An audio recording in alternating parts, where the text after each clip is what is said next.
Hola, bienvenidos a esta nueva clase de Inmunología Humana, del curso de Introducción a la Inmunología Humana. Vamos a empezar hoy con lo que es inmunidad innata, aunque sea la primera parte. Recuerden que nosotros vamos a usar a lo largo de este curso la clasificación de la respuesta inmune o la división en inmunidad innata y inmunidad adquirida. ¿Sí? Habíamos dicho que la inmunidad innata era la primera línea de defensa, era una inmunidad inespecífica o poco específica, y que eran los primeros mecanismos con los cuales se encontraba o se defendía nuestro organismo frente a los agentes lesivos.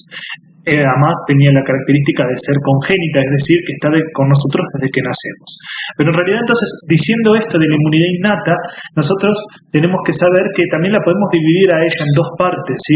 Una parte que sí, que realmente es totalmente inespecífica, como habíamos dicho en el cursito, en la clase anterior, que está representada por la piel y las mucosas, o sea, las barreras naturales, y otra que es un poco más específica que las barreras naturales, que si bien no tiene la especificidad de la inmunidad adquirida, puede reconocer lo propio de lo ajeno y puede activarse y reaccionar frente a algo exógeno, ¿sí? Que son las células y los receptores de la inmunidad innata. Entonces, ahora, en esta clase, vamos a ver las barreras naturales únicamente, ¿sí? En la próxima vamos a profundizar un poco más. Acuérdense siempre que la inmunidad innata va a poner los primeros mecanismos de defensa, que es complementaria de la adaptativa, porque va a actuar hasta que la adaptativa se termine de desarrollar, y que una vez que se superan todos los mecanismos de la inmunidad innata, se genera un foco infeccioso, por ejemplo, si fuera un microorganismo, y es ahí cuando la inmunidad adaptativa va a tener que actuar de mayor manera. Pero no quiere decir que suceda una y después la otra, sino que suceden en conjunto. La primera actúa, obviamente, primero en el tiempo, que es la inmunidad innata, hasta que la inmunidad adaptativa se desarrolle y pueda controlar el proceso por sí misma. Pero siempre queda células de la inmunidad innata trabajando cuando está la inmunidad adaptativa, y viceversa. Apenas empieza a formar la inmunidad innata, o sea, apenas se activan todos los mecanismos de la inmunidad innata, también ya se están activando la inmunidad adaptativa. Entonces, saber que esta división es más para que ustedes puedan estudiar toda la respuesta inmunológica que lo que pasa en la realidad. En la realidad, el proceso inmunitario es todo junto y es uno solo. Bien, entonces empezamos con las barreras naturales. Dijimos que esta sí es la parte más inespecífica de la inmunidad innata, lo más congénito, o sea que esto sí está desde que nacemos y va a reaccionar de igual manera para cualquier sea el estímulo lesivo que lo esté perturbando. Vamos a empezar a hablar entonces de la piel. Fíjense que nosotros vamos a seguir un esquema, o sea, un orden en el cual se va a ir repitiendo acá en la piel y en cada una de las mucosas que vamos a ver. Entonces, ir memorizando este orden nos va a ayudar a que después podamos en el examen hablar sin ningún problema. Para hablar entonces primero de la piel, nosotros no vamos a hacer acá algo muy profundo de la piel, ustedes tendrían que repasar histología de piel, etc. Yo acá voy a hablar un poquito nada más de los mecanismos de defensa de la piel. Cuando con los chicos de defensa veamos la unidad 1 de defensa que habla de la piel, vamos a profundizar un poco más en cuanto a esto. Pero acá por lo menos quiero que sepan los mecanismos de defensa con los que cuenta la piel. La piel, nosotros la podemos dividir en tres capas, ¿no?, de células, que son la hipodermis, el tejido celular subcutáneo, la dermis y la epidermis. Los mecanismos de defensa que tiene la piel se van a focalizar principalmente en la epidermis. Para hablar ya entonces de los mecanismos de defensa, siempre de lo que voy a hablar primero, ya sea la piel o las mucosas, es de la integridad del epitelio. Voy a nombrar a la integridad del epitelio como un mecanismo de defensa, y díganme ustedes si esto no les parece que es inespecífico. La integridad del epitelio, que es algo anatómico, que es algo fisiológico, es lo que más nos defiende de los microorganismos o de los agentes lesivos que se encuentran en el exterior. Principalmente de la piel, que es lo que nos separa a nosotros del medio ambiente que nos rodea. ¿Qué quiere decir esto? Si la piel está totalmente sana, es muy difícil que un microorganismo o que un agente lesivo físico pueda lesionarla, ¿sí? Ahora, cuando la piel se rompe por algo, ¿sí?, por fricción, por agentes químicos, por cualquier cosa, se hacen microabrasiones o se hacen soluciones de continuidad en la piel. Ahora sí, los microorganismos o otros agentes lesivos pueden traspasar la piel y generan un foco infeccioso, por ejemplo, por debajo.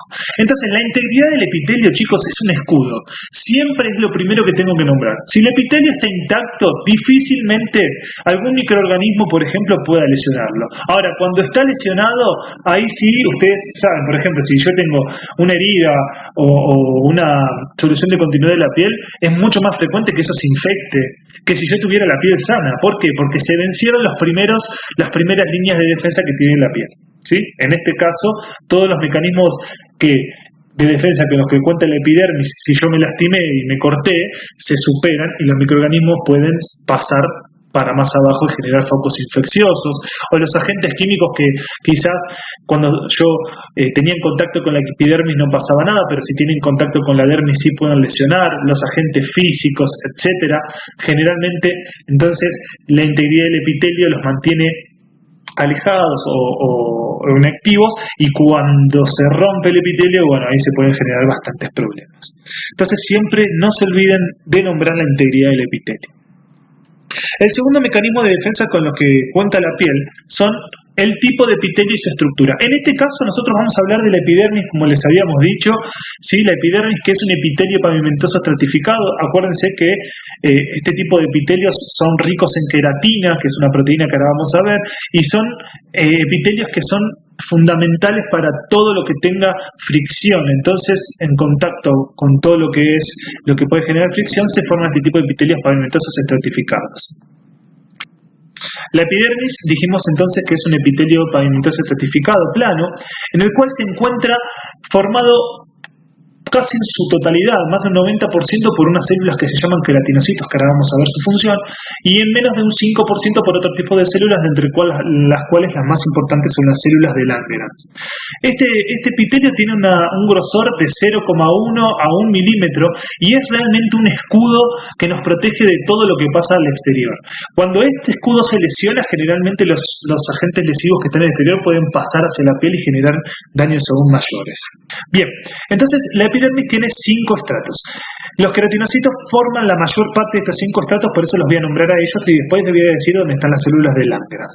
El estrato más profundo es el estrato basal, en el cual están las células madres o los queratinocitos proliferando. Segundo, encontramos el estrato espinoso, donde todavía los queratinocitos tienen núcleo, tienen organelas, pero empiezan a aparecer puntitos, que es de una proteína que se llama queratina, que ahora vamos a ver su función.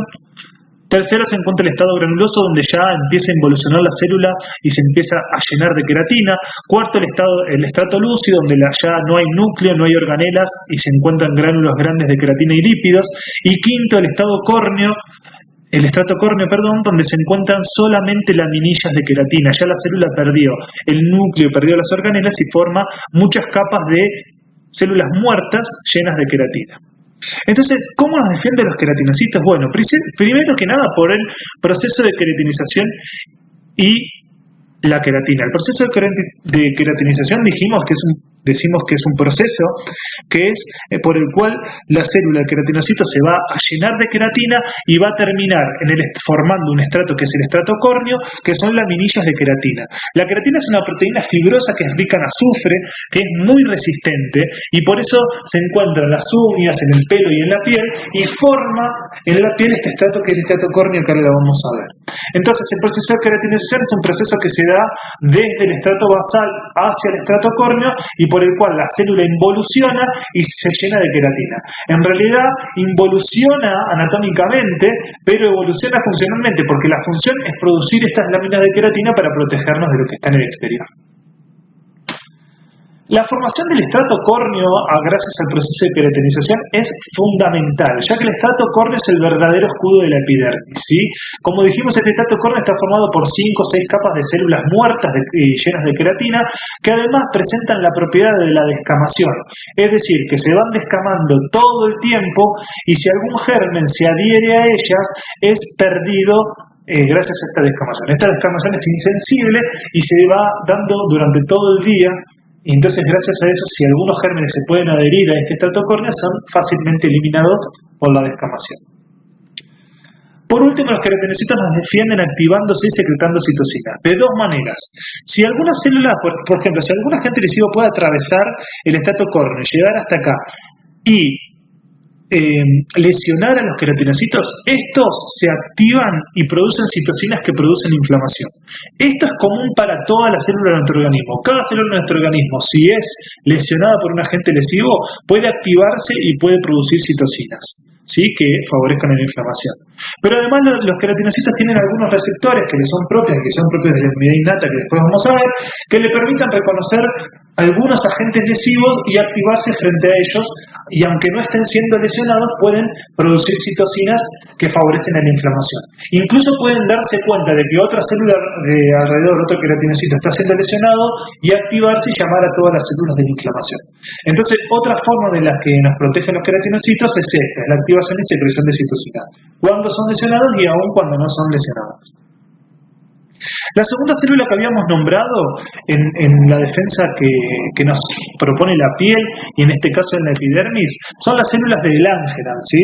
Las células de Langerhans son células dendríticas modificadas que se encuentran en el estrato suprabasal, es decir, en la capa más profunda del estrato espinoso. Forman una red, ¿sí?, muy ramificada de células dendríticas, que la función que cumplen fundamentalmente es la inmunovigilancia. Es decir, cuando entra un antígeno y llega hasta ahí, lo que van a hacer es endocitarlo, procesarlo y llevarlos a los ganglios linfáticos para activar a los linfocitos T y generar la respuesta inmune adaptativa. Entonces, esto se conoce como inmunovigilancia. Inmunovigilancia es cuando una célula está esperando que entre algo y cuando entra lo capta, lo procesa y lo presenta a la inmunidad adaptativa. Entonces, en este caso, las células dendríticas son fundamentales para la activación de la respuesta adaptativa en la piel. Después vamos a ver bien, cuando veamos función de las células dendríticas, cómo es el proceso de activación y maduración de las células dendríticas, etc. Por ahora sepan esto, entonces, que las células de Langerhans son células que se encuentran en el estrato, o sea, en el estrato suprabasal, que quiere decir en lo más profundo del estrato espinoso, y que forman una red inmensa de células dendríticas que son activadas cuando algún microorganismo o algún agente lesivo puede llegar hasta ahí. ¿En cuánta es la cantidad de células de Langerhans? Bueno, forman un 4 o 5% solamente de la cantidad de células que hay en la epidermis. Acuérdense que el resto es la mayoría de queratinocitos.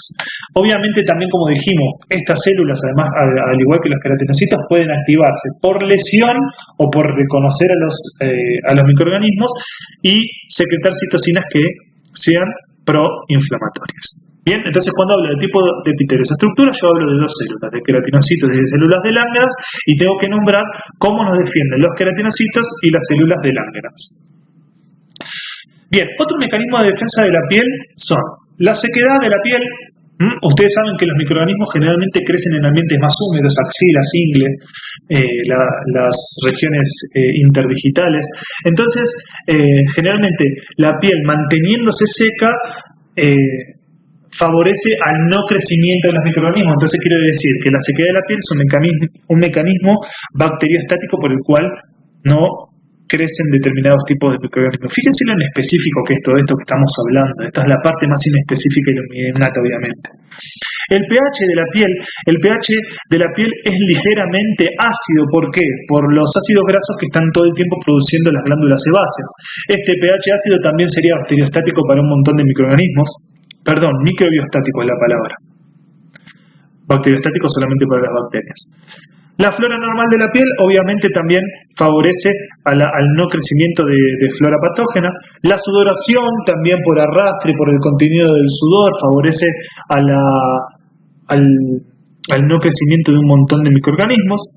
La presencia de los vellos favorecen a la formación de un microambiente entre la piel y el vello con diferentes concentraciones de oxígeno, de nitrógeno, de hidrógeno, que sería también bacteriostático para un montón de microorganismos, además de que también contribuyen a hacer una barrera entre el exterior y la piel, y algunos microorganismos se terminan adhiriendo al vello y no llegan hasta la piel, y entre otros mecanismos de defensa. Con esto terminamos de ver lo que es los mecanismos de defensa de la piel.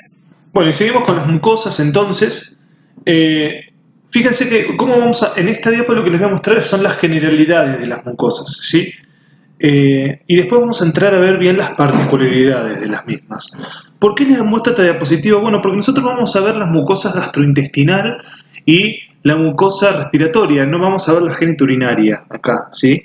porque bueno, no entra en el temario de ustedes. Pero con esta diapositiva que es de generalidades, ustedes me pueden hablar. Si yo les preguntara algo de mucosa genitourinaria, también me podrían nombrar, porque como es inespecífico y las funciones son parecidas, yo puedo hablar de cierta generalidad en el función inmunológico de las mucosas. En este caso, los mecanismos de defensa con los que cuentan las mucosas son, bueno, el primero y más importante, que ya lo veníamos nombrando en la piel y les dije, acuérdenselo para nombrar siempre al principio, es la integridad del epitelio. Como habíamos dicho, algunos agentes lesivos no pueden hacer efecto con un epitelio que esté íntegro, que esté intacto. Entonces, custodiar o cuidar la integridad del epitelio es fundamental. El segundo mecanismo de defensa, y es el que define un poco a todos los otros, es el tipo de epitelio y la estructura de la que tiene, que va a depender esto obviamente de la mucosa en cuestión, pero que lleva este tipo de epitelio y esta estructura a la secreción de moco. Sí, las mucosas se llaman así porque tienen células que son capaces de secretar moco. ¿Bien? ¿Y qué es el moco? Bueno, el moco podríamos decir que es un gel viscoso, acuérdense, gel viscoso, que tiene funciones fundamentales para la defensa, que está formado en un 95% por agua y un 3 a 5% de proteínas, de las cuales las más importantes son las mucinas, pero también se encuentran proteínas bacteriostáticas o bactericidas, y entre ellas gran cantidad de IgA secretoria, que tiene permeabilidad selectiva y que tiene una alta tasa de recambio. Entonces las mucosas se llaman así porque secretan moco. ¿Y qué es el moco? El moco es un gel viscoso compuesto 95% por agua y 5% por proteínas, de las cuales las más importantes son las mucinas. Estas mucinas son proteínas que le dan este carácter de gel porque tienen la capacidad de atraer agua hacia ellas, y al rodearse de agua forman el gel que es el moco. Además, el moco tiene muchas proteínas que participan en la defensa, y entre ellas la IgA secretoria es la más importante. Cuando ya veamos anticuerpos vamos a ver bien su estructura, pero sepan que esta IgA secretoria generalmente es producida por el MALT o el SALT, o sea, los tejidos linfóides asociados a mucosas en este caso, y son volcadas hacia el moco. Bien. Otra de las defensas, como también nombramos en la piel, es la descamación y el recambio celular. En cuanto a descamación, también hablamos de células que se pierden insensiblemente en todas las mucosas, y en cuanto al recambio celular, es el rápido cambio de una célula que está lesionada por una que está bien. Esto es para mantener entonces la integridad del epitelio, o sea, recambio celular e integridad del epitelio van de la mano.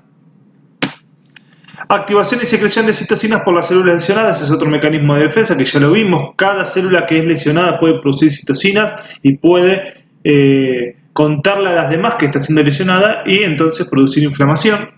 Y obviamente la flora normal, que va a ser diferente en cada una de las mucosas de las que esté hablando, e incluso en cada región de estas mucosas. Entonces, con esta generalidad yo puedo decir cómo nos defienden las mucosas, pero en forma bien general. Ahora vamos a pasar a la particularidad, ¿sí? Vamos a ver la mucosa gastrointestinal y la respiratoria. En el caso de la mucosa gastrointestinal, vamos a empezar obviamente con los mecanismos de defensa con los que tiene, y entre ellos encontramos el primero que lo vamos a nombrar y que volvemos a hacer lo mismo que la piel, lo mismo que dijimos acá, es integridad del epitelio, por todo lo que ya dijimos que es fundamental que el epitelio esté íntegro.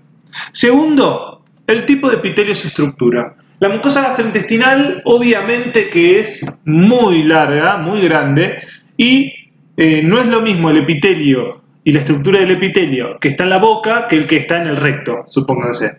Entonces, acá lo vamos a dividir en epitelio de boca y esófago, que ahora lo vamos a ver en la diapositiva, epitelio gástrico, epitelio duodenal y epitelio del intestino grueso o del resto del intestino. En este caso, lo importante, para que ustedes puedan entender cómo se defiende cada uno de estos epitelios, lo importante es identificar cuál es el mecanismo o el agente lesivo más importante que puede estar atacando ese epitelio. Es decir, preguntarse de qué se tiene que defender. Si yo me pregunto de qué se tiene que defender, primero tengo que entender cuál es la función de la mucosa de la que estoy hablando y recién ahí voy a poder hablar de cómo se defiende. Entonces, frente a cada mucosa que ustedes encuentren, pregúntense cuál es la función, cuál es el agente lesivo más importante de lo que más se tiene que cuidar y cómo se defiende del mismo. En el caso del epitelio de la boca y el esófago, ¿sí? Si ustedes dicen cuál es la función de la boca y el esófago, es formar el bolo alimenticio y llevarlo hasta el estómago. ¿Bien? Ahora, en esta función, ¿cuál es el mecanismo, o sea, cuál es el agente lesivo más importante que tiene estas mucosas? ¿Qué se tiene que enfrentar, digamos? ¿Cuál es el enemigo? Fíjense que ustedes acá no me pueden nombrar bacterias, no me pueden nombrar virus, ¿no? Porque en realidad eso no son muy frecuentes.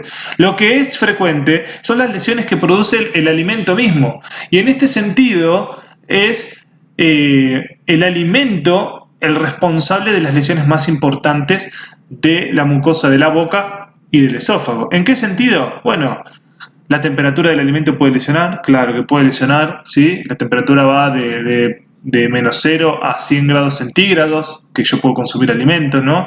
La acidez o la alcalinidad de los alimentos, yo puedo tomar, no sé, bicarbonato de sodio, que es totalmente alcalino, y también tomar jugo de limón, que es totalmente ácido. La sequedad de los alimentos, algunos alimentos son muy secos y si no se mastican y no se lubrican con la saliva, lesionarían la mucosa del esófago y de la boca, etc. Entonces, el problema es acá los alimentos, ¿sí? De la mucosa digestiva. Perdón, de la mucosa de la boca y del esófago. Y bueno, y ahora sí, entonces ya entendí su función. Formar el bolo alimenticio y transportarlo. ¿De qué se tiene que defender? De los alimentos, y fíjense, los mecanismos de defensa con los que cuenta, que son totalmente inespecíficos, son la saliva, la producción de saliva, la saliva como lubricante del bolo alimenticio, pero también con agentes bacteriostáticos o bactericidas que pueden inhibir o matar algunas bacterias que estén con la comida. La masticación, obviamente, si no masticara los alimentos y lo tuviera que tragar enteros, lesionarían toda la mucosa del esófago y de la boca. El epitelio escamoso impermeable que hay en la mayoría de la boca, en la porción superior del estómago, del esófago, por el cual está preparado para la fricción que tienen los alimentos, y entre otros. Entonces, fíjense cómo, entendiendo para qué funciona, qué la va a atacar y cómo se defiende, yo puedo nombrar los mecanismos de defensa con los que cuento. Ahora, pasamos a la mucosa gástrica. Llegó el bolo alimenticio. ¿Cuál es la función del estómago en este caso? Es la digestión. Perfecto, es mezclar y digerir los alimentos. Ahora, ¿cuál es el enemigo más importante que tiene el estómago? Puede ser una que otra bacteria, sí, pero no es lo más importante. El enemigo más importante de lo que se tiene que proteger la mucosa gástrica es del ácido clorhídrico que liberan las células de la mucosa gástrica para la digestión. ¿Y cómo lo hace? Bueno, lo hace de estas maneras que vamos a nombrar acá. Primero, la mucosa gástrica secreta gran cantidad de moco. Bueno, no es gran cantidad, sino que secreta una capa de moco y secreta bicarbonato hacia el mismo. Este moco que secreta la mucosa gástrica está secretado en 2 capas y tiene gran cantidad de bicarbonato. Yo quiero entender con ustedes, o quiero que ustedes entiendan en este caso, cómo desde acá, que es la luz donde está la acción de los jugos gástricos, que es el ácido clorhídrico, las pepsinas, hasta acá, una capa de moco, que es esta, que tiene 0,5 milímetros, neutraliza el pH y hace que los jugos gástricos no puedan llegar a dañar a las células de la mucosa. Entonces, esto es fundamental que lo entiendan. Repito, lo que vamos a tratar de entender es cómo hace una barrera tan fina de 0,5 milímetros para neutralizar a los jugos gástricos y que no puedan tener contacto con la superficie de la mucosa. En este caso tengo que recordar que en la luz, o sea, los agentes lesivos más importantes son el ácido clorhídrico, que son secretados por las células parietales de las glándulas de la mucosa estomacal, y las pepsinas. Las pepsinas, acuérdense que se secretan como pepsinógeno por las células principales, y una vez que haya pH ácido se activan, y de no haber pH ácido no tienen actividad las pepsinas, ¿sí? ¿Contra quién van a luchar? Estos dos enemigos luchan contra la barrera mucosa gastrointestinal. Acá se decidió llamar barrera mucosa gastrointestinal a la barrera de moco unida a las células de la mucosa. Entonces lo que voy a tratar de entender es cómo de acá en la luz un pH de 1 a 3, quiere decir totalmente ácido, chicos, si yo tiro esto en el piso lo corroe, llego a tener un pH neutro en el epitelio. ¿Sí? ¿Cómo pasó de acá a acá? Solamente por una capa de moco. Y entendiendo esto, voy a entender también cómo se forman esas dos capas de mocos que nombrábamos entre paréntesis hoy cuando decíamos que había secreción de moco en la mucosa gastrointestinal.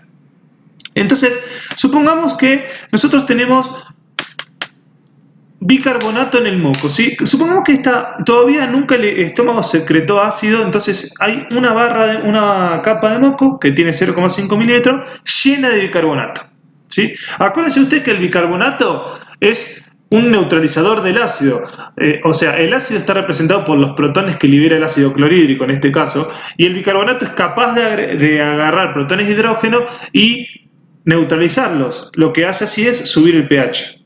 Entonces supónganse que acá la barrera de moco es esta, tengo igual cantidad de bicarbonato, concentración de bicarbonato en toda la barrera de moco. Bien, nací, listo, perfecto, ahora mi estómago empieza a producir ácido clorhídrico, ¿bien? Para la digestión de los alimentos. Entonces empieza a producir ácido clorhídrico y lo manda hacia la luz. Bien, ahora, estos protones de hidrógenos que libera el ácido clorhídrico, que están representados por ácido clorhídrico, van a intentar volver hacia abajo, ¿sí? Y mezclarse con el moco. Pero al hacerlo, se van a encontrar con las moléculas de bicarbonato y se van a neutralizar. Entonces, cada vez que el ácido clorhídrico quiera llegar a profundidad en el moco, va a haber moléculas de bicarbonato que lo van a ir neutralizando. De esta manera, chicos, fíjense ustedes, acá tengo muchísimo ácido, ¿no? Acá si yo pasara otra barrerita tendría, pero no tanto. Acá tendría, pero menos. Y llegado a la mucosa no tendría ácido. Pero no porque el ácido no intente llegar, sino porque la cantidad de bicarbonato alcanza para neutralizarlo. Y llegado abajo no llega, pero no porque el moco no lo deje pasar, sino porque se neutraliza antes. ¿Sí? Entonces, ¿qué voy a tener acá? Fíjense, un pH totalmente ácido en la luz y un pH neutro cerca del epitelio. Bien, obviamente que a medida que yo me voy introduciendo en el moco es cuando el pH va a ir subiendo, no es de golpe, no es que acá hay mucho y acá no hay nada, sino que va a haber como una transición, pero lo importante es que llegado al epitelio yo tengo un pH de 7 o similar, neutro. ¿Se entendió? Entonces, el moco que tiene bicarbonato es el que va a frenar el pasaje de los ácidos. Ustedes acá cuando estudien les puede surgir una pregunta que es muy difícil de responder y muy controversial. Me pueden preguntar, bueno, Leo, si vos me decís esto, que hay una barrera de moco con bicarbonato y acá hay ácido, pero ¿cómo llega el ácido desde acá hasta acá si tiene que atravesar la barrera de moco? ¿Por qué no se neutralizó antes? Y si se neutraliza cuando el ácido quiere volver. Bien, esa pregunta les digo, roto la cabeza por mucho tiempo hasta que pude averiguar la respuesta. Es por dos motivos que el ácido clorhídrico no se neutraliza en este camino. Primero, que ustedes tengan en cuenta que las glándulas, generalmente las oxínticas, que son las que producen el ácido clorhídrico, lo producen y lo secretan como empujándolo, como si fuera un chorro de ácido, ¿sí? Y ese chorro de ácido atraviesa con velocidad la barrera de moco. Ahora, cuando el ácido quiere volver no tiene ese empujón o esa velocidad, y cuando quiere volver vuelve lentamente y es ahí cuando se va mezclando con el bicarbonato del moco. Pero además, más importante es que las células productoras de ácido, cuando lo producen, lo liberan como rodeado de cargas eléctricas que lo separan del moco, ¿sí? Y esas cargas eléctricas, cuando cuando esa molécula de ácido llega a un medio ácido, se disgregan y la dejan al descubierto. Es como que lo secretaran en una burbuja eléctrica. Entonces, esa burbuja repele al principio los bicarbonatos, pero cuando llega acá, que hay pH ácido, se le van esas cargas alrededor y ahí cuando quiere volver, vuelve lento, porque no tiene el impulso ese que hablábamos hoy, y sin ese escudo, y entonces es normal que se empiece a neutralizar el ácido en la barrera de moco. ¿Bien? Entonces, fíjense cómo tengo pHs muy ácidos aquí y pHs básicos básicos no, neutros cerca de la mucosa. Bien, para dejar entonces esto resumido y claro, vamos a hablar de la concentración de las diferentes moléculas de las que estuvimos hablando, siempre hablando desde sentido apical hacia la luz. Entonces, perdón, me había olvidado de esto, que es muy importante. ¿Qué pasa con las pepsinas? Nosotros habíamos nombrado que tenía que defenderme del ácido clorhídrico y de las pepsinas. Las pepsinas son enzimas proteolíticas, que destruyen proteínas y que solamente están activas en un pH ácido. Entonces, la actividad de las pepsinas en la luz es máxima, pero acá como el pH va subiendo, la actividad de las pepsinas disminuye, llegando a que acá, a este nivel, ya no haya actividad de las pepsinas. Por eso también las pepsinas no son un problema para el epitelio, porque está esta barrera de moco que los defiende, ¿sí? Acá es importante que ustedes entiendan algo, que esta barrera de moco que tiene 0,5 milímetros y que tiene esta cantidad de bicarbonato es la que nos defiende. Ahora, ¿qué pasaría si por situaciones de estrés, por situaciones de deficiencia de producción de moco, o etcétera, o por otros mecanismos, ¿no? Disminuye la producción de bicarbonato hacia el moco. ¿Qué pasaría? Bueno, fácil, no habría tanta cantidad de bicarbonato como para neutralizar el ácido y el ácido llegaría al epitelio y produciría daño. Lo mismo que les pregunto, ¿qué pasaría si no habría tanta producción de moco? Lo mismo, el ácido llegaría al epitelio. Entonces, al llegar el ácido al epitelio aparecería la gastritis, las erosiones y por último las úlceras cuando el daño es muy grande. Bien, entonces ustedes tenganlo en cuenta esto, que lo que nos defiende solamente es una barrera de moco de 0,5 milímetros, que cualquier alteración en la producción de moco o de bicarbonato lleva a las lesiones porque este balance ácido-moco se rompería. Bien, lo que les decía antes, vamos a resumir esto repasando las concentraciones de estas partículas, de estas moléculas que nosotros nombramos. Si yo tuviera que decir el ácido clorhídrico, la concentración, por eso están en corchetes, de ácido clorhídrico desde el epitelio hacia la luz, ¿qué les parece? ¿Que aumenta o disminuye? Bien, la concentración de ácido clorhídrico aumenta desde el epitelio hacia la luz. ¿Qué pasa con la concentración de bicarbonato? Desde el epitelio hacia la luz va disminuyendo. ¿Por qué? Porque acá dijimos que hay mucho y acá hay menos y acá hay menos y acá ya no hay porque se fue mezclando y neutralizando con las moléculas, los protones de hidrógeno, con el ácido. Bien, disminuye hacia la luz. ¿Qué pasa con el pH? Acuérdense que el pH cuenta, o sea, es una forma inversa de contar la cantidad de protones de hidrógeno.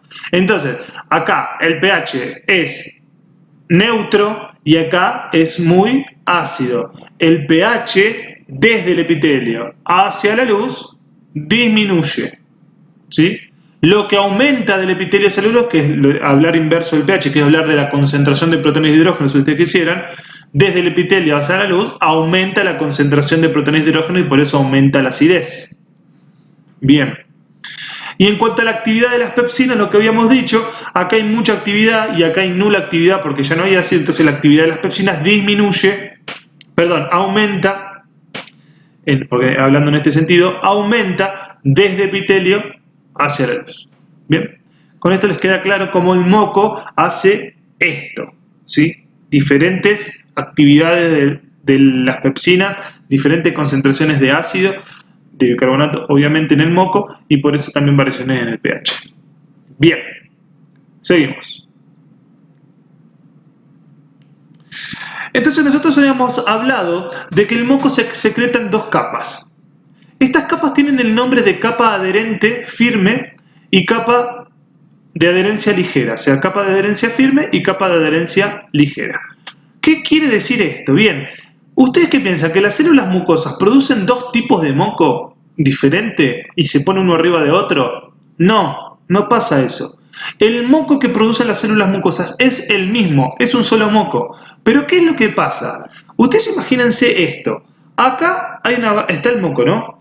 Acá hay ácido y hay pepsina, o sea que este moco de acá está en contacto con los jugos gástricos y los jugos gástricos, como si fuera cualquier otra cosa, lo digieren. Entonces, este moco está como licuado, ¿sí? Está disgregado.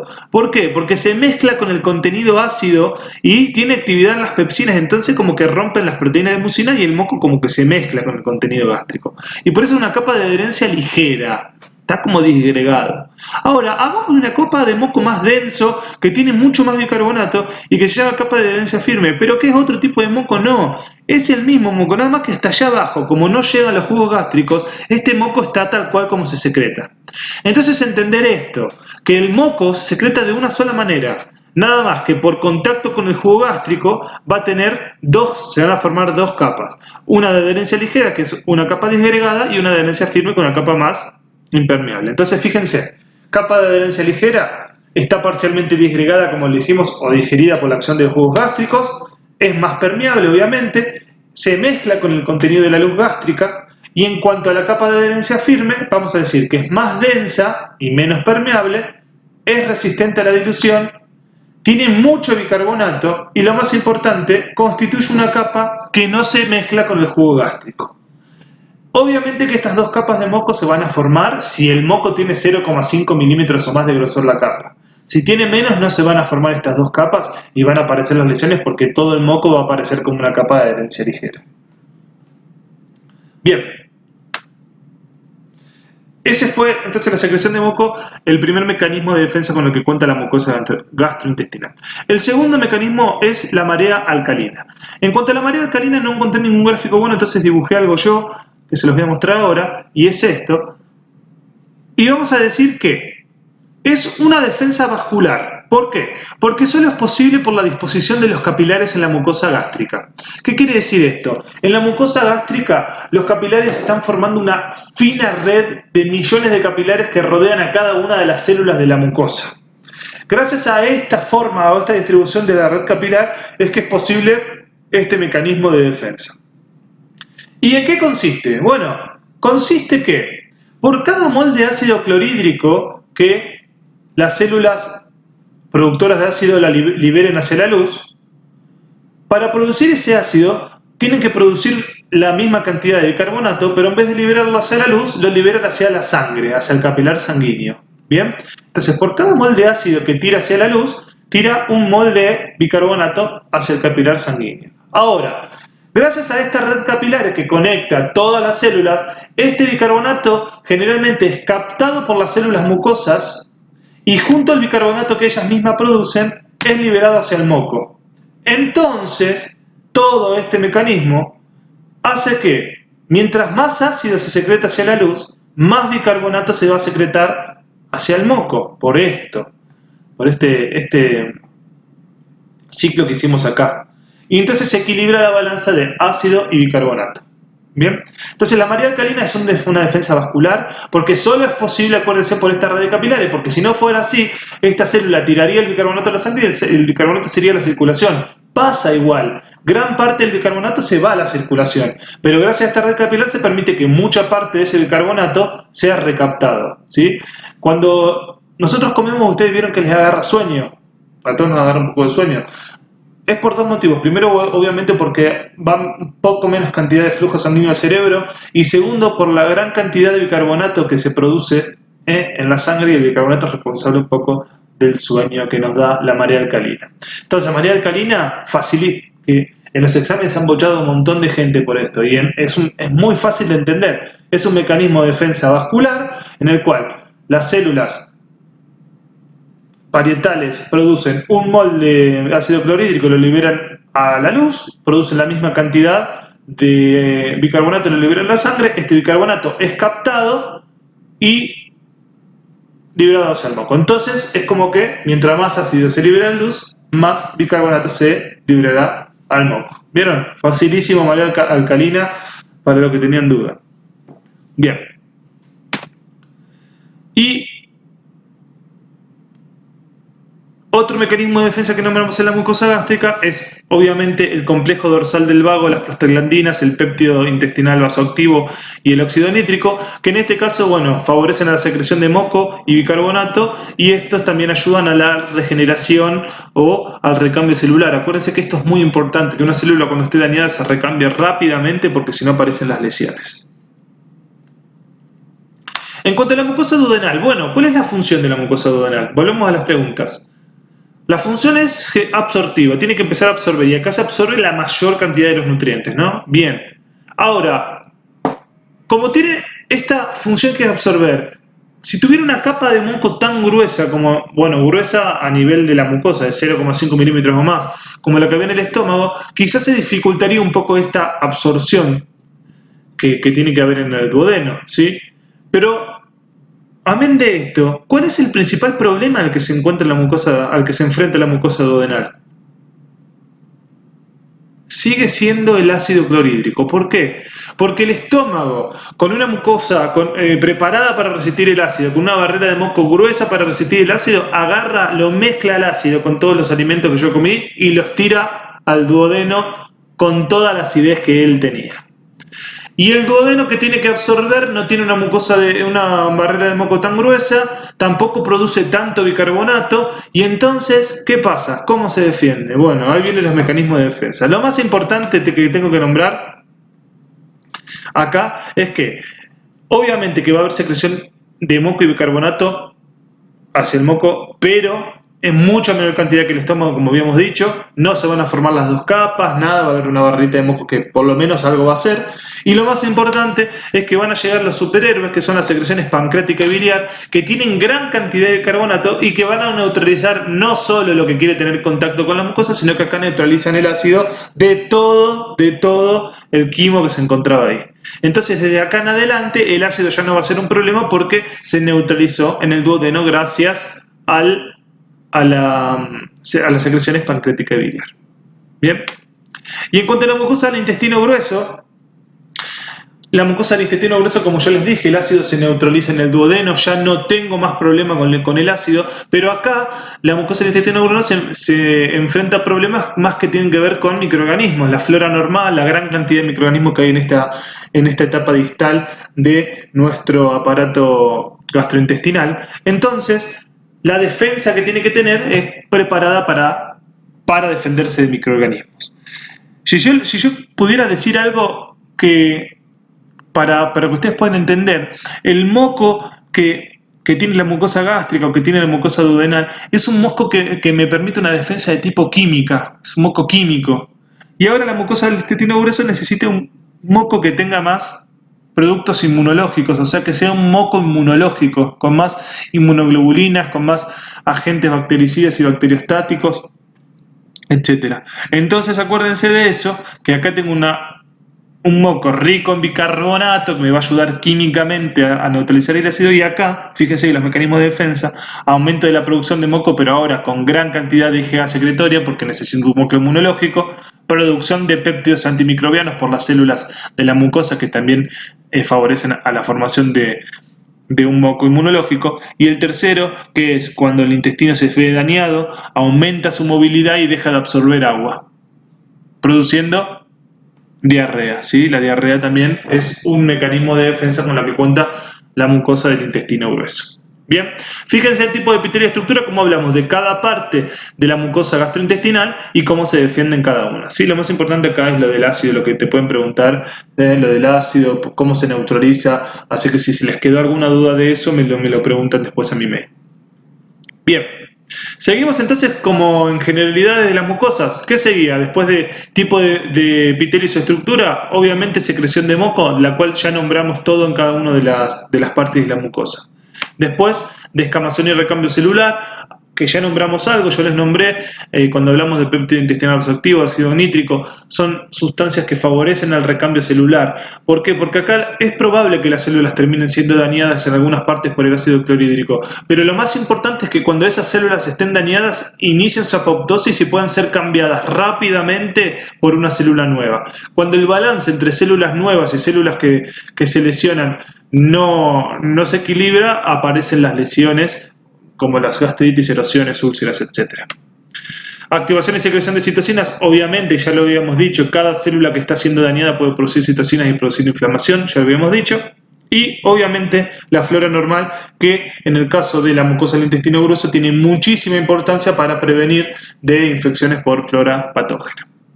Bien, acá terminó la mucosa gastrointestinal. Bueno, y pasamos entonces a la mucosa respiratoria. Lo mismo en la mucosa respiratoria vamos a ir recorriendo como en esa diapo de generalidades, así ustedes pueden también ir pensándolo y haciéndolo ustedes en su cabeza. Entonces, los mecanismos de defensa, el primer mecanismo de defensa de la mucosa respiratoria es obviamente la integridad del epitelio. Ya dijimos que los epitelios sanos difícilmente pueden ser lesionados por algunos agentes, entonces la integridad del epitelio y mantenerla, gracias al recambio celular, por ejemplo, es muy importante como mecanismo de defensa.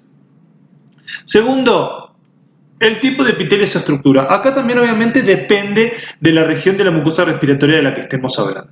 La mayor parte de la mucosa respiratoria contiene, o sea, está formada por lo que se conoce epitelio respiratorio. El epitelio respiratorio son células cilíndricas ciliadas.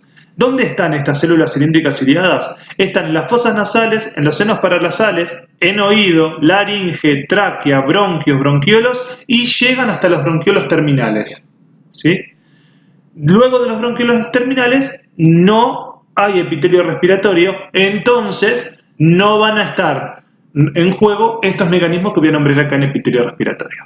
Bien, ¿cómo nos defiende el epitelio respiratorio o, en este caso, las células cilíndricas ciliadas? Bien, primero, la secreción de moco, que también como en el epitelio de la mucosa gástrica va a ser en dos capas, y la circulación cefálica del mismo, que se conoce como barrido ciliar. Vamos a entender un poquito de esto.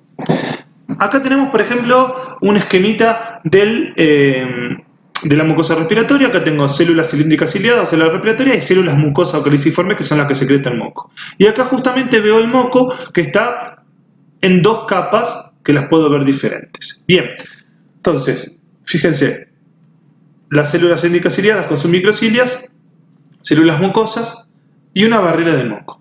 Este moco respiratorio también, como les dije, se divide en dos capas. Una se llama gel viscoso y es la que está en contacto con el aire, y una se llama gel acuoso y es la que está en contacto con la cilia, con el epitelio ciliar.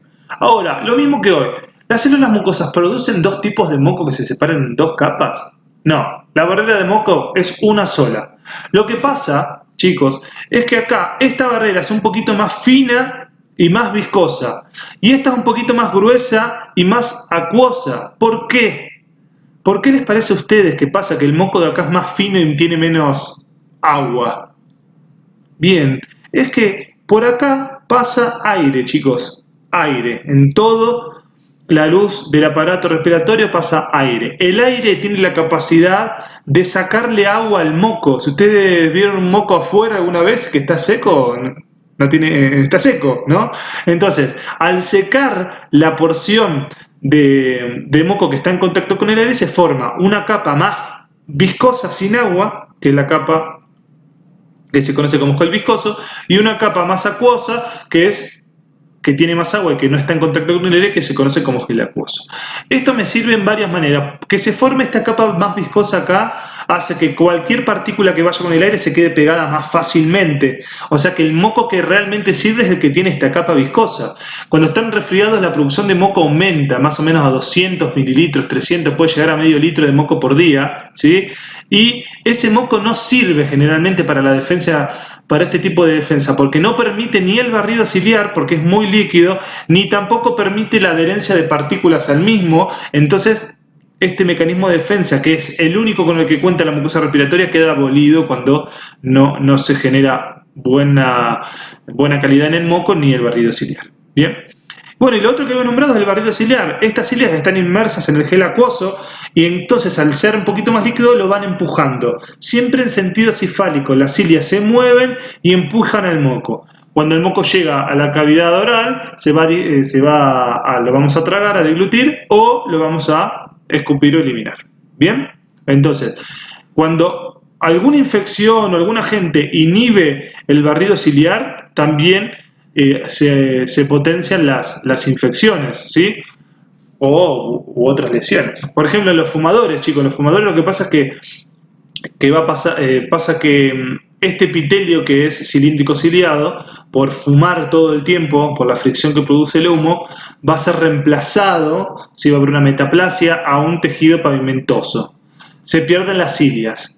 Al perderse las cilias, se pierde el barrido ciliar. Y por eso las infecciones respiratorias son mucho más frecuentes en pacientes fumadores que no fumadores. Fíjense, inhibiendo el barrido ciliar, yo dejo sin defensa casi todo mi aparato respiratorio. Bien. Bien. O por ejemplo también entender un poquito por qué las infecciones respiratorias son más frecuentes en invierno. Es decir, yo tengo neumonías, si yo cuento las neumonías que hay en invierno son mucho más que las que hay en verano. ¿Por qué? ¿Por qué? ¿Porque los neumococos no hagan nada en verano? No, en realidad también tiene que ver con esto. Generalmente en invierno, ¿sí? Es más común que nosotros respiremos por la boca. La respiración nasal, ustedes acuérdense que calienta y humidifica el aire y lo filtra, obviamente. Y la respiración bucal no lo calienta ni lo humidifica. Entonces, al respirar nosotros aire frío y seco, esta barrera de moco que yo les conté, se va a secar más de lo normal y no va a permitir que se genere este gel viscoso y este gel acuoso. Va a quedar una barrera de moco bien pegadita al epitelio. Esta barrera de moco no puede funcionar porque las cilias no se pueden mover porque el moco está muy viscoso y se inhibe el barrido ciliar. Y al hacerlo, más frecuentemente podemos tener infecciones respiratorias en invierno. Fíjense, por ejemplo, un dato. Entonces, el barrido ciliar es importantísimo como la formación del moco. Bueno, esta es más fácil que la gástrica, por lo menos. Bien, secreción de mocos, entonces circulación cefálica ya está. Acá les puse una fotito de un microscopio electrónico como para que ustedes vean cómo son las cilias de toda su mucosa, y eso es lo que va a empujar el moco todo el tiempo en sentido cefálico. Bien, obviamente este tipo de moco del que nosotros hablamos es un moco, como yo les decía, inmunológico cuando hablamos en gástrico. ¿Por qué? Porque acá obviamente no hay bicarbonato, no hay ácido, no hay nada. Acá se tiene que defender generalmente de los agentes exógenos que vienen con el aire, bacterias o partículas. Y en este caso entonces, las células también se encargan de producir sustancias microbactéricas y microbicidad, como ya nombramos un montón que están en el moco, y principalmente la inmunoglobulina A. Bien. Entonces nosotros dijimos que el epitelio respiratorio llegaba hasta los bronquiolos terminales. Después de los bronquiolos terminales, ¿qué es lo que yo tengo? Bien, tengo el alveolo, tengo el epitelio alveolar, en el cual no hay cilias, sino que se encuentran los neumonocitos tipo 1 y tipo 2 con algunas células fagocitos. Estas células fagocíticas que se encuentran normalmente en los alveolos son los macrófagos alveolares. Quiero que entiendan esto, los macrófagos alveolares son células, los macrófagos normales de cualquiera de nuestros tejidos son reclutados desde la sangre, ¿no? O sea, son reclutados de la sangre, bien digo, en la sangre son monocitos y cuando se reclutan van al tejido y se transforman en macrófagos. Estos macrófagos, que se llaman macrófagos alveolares, que son la primera línea de defensa que tiene el alveolo frente a las bacterias o partículas que puedan llegar hasta él, son diferentes. ¿Por qué? Porque no son reclutados de la sangre. Se generan en la vida fetal. Son unos monocitos que en la vida fetal llegan a los alveolos y se empiezan a reproducir y forman una población estable en los alveolos, ¿sí? Entonces, la primera defensa del alveolo está a cargo de los macrófagos alveolares. Ahora, ¿qué pasa? Cuando un macrófago alveolar se activa porque entró algo, lo fagocita, lo destruye, se activa y ahí puede liberar citocinas, ¿sí?, que inviten a venir a colaborar a otras células, por ejemplo, a otros macrófagos ya así reclutados de la sangre, neutrófilos y linfocitos. Pero entonces, que entiendan ustedes que generalmente en el alveolo solamente hay neumonocitos y macrófagos alveolares. Cuando hay inflamación, pueden venir todas las otras células también a colaborar al proceso inflamatorio. Una curiosidad en cuanto al macrófago alveolar es que son mucho más débiles en cuanto a la destrucción de los microorganismos que los macrófagos reclutados de la sangre, ¿sí? Se piensa que una de las causas de por qué el bacilo de Koch o el bacilo de la tuberculosis puede sobrevivir adentro de los macrófagos, sea que generalmente es captado por estos macrófagos primeros, por los macrófagos alveolares, que no tienen la capacidad de destruirlo, pero sí de guardarlo en su interior. Y al hacerlo, lo mantienen ahí, pero vivo. Fíjense que podría ser unas causas de por qué el bacilo puede vivir adentro de los macrófagos en el pulmón en este caso. Bien. Otro tipo de defensa que tiene que ver también con la forma del aparato respiratorio es las defensas de tipos mecánicas, ¿sí? La estructura anatómica del árbol respiratorio, ¿qué quiere decir? Bueno, en la nariz tengo los cornetes y voy bajando, tengo la tráquea que se va dividiendo en dos en cada uno de los bronquios, que se va dividiendo y dividiendo y dividiendo, forma que turbulencias en el aire, que el aire tiene que entrar en contacto sí o sí con la mucosa, ¿sí? Y al hacerlo, anatómicamente, o sea, por tamaño de las partículas, sí o sí van a quedar eliminadas, algunas por el solo hecho de pasar por el aparato respiratorio, ¿sí? Se dice que en la nariz se van a filtrar las partículas que son mayores a 10 micrones, en el resto del árbol se filtran las que son entre 10 y 5 micrones y solamente pueden llegar al alvéolo partículas menores a 5 micrones, ¿sí? Bueno, todas las bacterias, igual todos los microorganismos son menores a 5 micrones, así que pueden llegar fácilmente. Fácilmente no, pero pueden llegar al alvéolo. Bien. Secreción de moco, ya lo vimos, al moco, pero bueno, el mecanismo defensivo aumenta todo lo que aumente la secreción de moco o lo que la controle puede ser un mecanismo de defensa, salvo que se haga por demás. En este caso, la secreción de moco está estimulada por vía colinérgica y beta-adrenérgica. Descamación y recambio celular, que ya lo nombramos, y obviamente activación y secreción de citocinas por las células lesionadas. Además de todo esto que es de la mucosa, obviamente nuestra amiga flora normal. Acuérdense que las partes más superiores de nuestra vía respiratoria están colonizadas por bacterias, pero ya llegado a los alvéolos tendría que ser un ambiente estéril, ¿no? Bien. Y con esto terminamos la primera parte de inmunidad innata. Fíjense que inespecífico de todo lo que hablamos, que innato de verdad, que está presente desde el nacimiento, congénito. Reacciona igual para cualquiera sea la gente que lo quiere lesionar, ya sea endógeno, exógeno, etc. Entonces, fíjense lo inespecífico de lo que hablamos y que es la característica de la inmunidad innata. Ahora, cuando hablemos la próxima clase de algunas células y algunos receptores de la inmunidad innata, vamos a descubrir otra parte de la inmunidad innata que no es específica como la adaptativa, pero que sí puede diferenciar lo propio del ajeno y puede activarse cuando hay algún agente lesivo exógeno. Muchísimas gracias por su atención. Espero cualquier consulta, cualquier duda o cualquier sugerencia a esta dirección de email. Y bueno, nos vemos en la próxima clase. Saludos.